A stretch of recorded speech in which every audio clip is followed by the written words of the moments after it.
Bette Midler dresses up as her Hocus Pocus for her epic Halloween party. Today's episode of Clevver Newsfeed is brought to you by Watchable, now featuring exclusive shows you can't find anywhere else.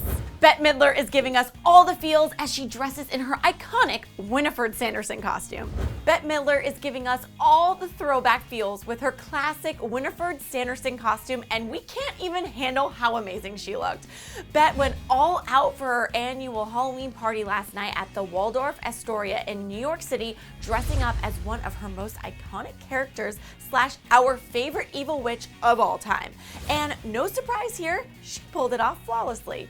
From the medieval style green dress to the terrifying bad teeth to that ridiculous yet iconic orange hair, Bette had all of us feeling all kinds of 1993 nostalgia for one of the best Halloween movies of all time.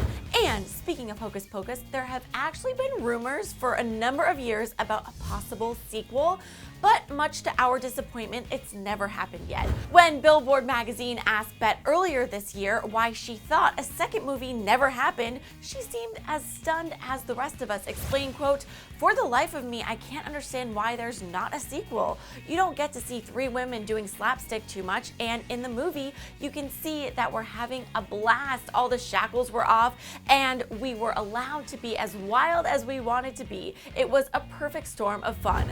Preach, Bette, preach. Hocus Pocus really is the perfect storm of fun, which is why we all rewatch it every single year and secretly wish we were one of the Sanderson sisters. Minus the whole eating the souls of little children thing, of course. So even though it's been over 20 years since the original, I say we all start a petition to get that sequel going. What do you guys think?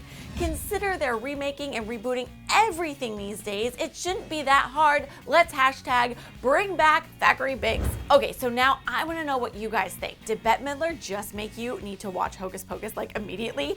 And would you want a Hocus Pocus sequel? Sound off in the comments section and be sure to subscribe to Clevver News right over here. Thanks so much for hanging out with me. I'm your host, Megan Lamontagne, and guys, have a safe and happy Halloween. Thanks again to Watchable for sponsoring this episode. Check them out on watchable.com or download the app for iOS and Android. Watchable is the new way to discover the best videos from around the web.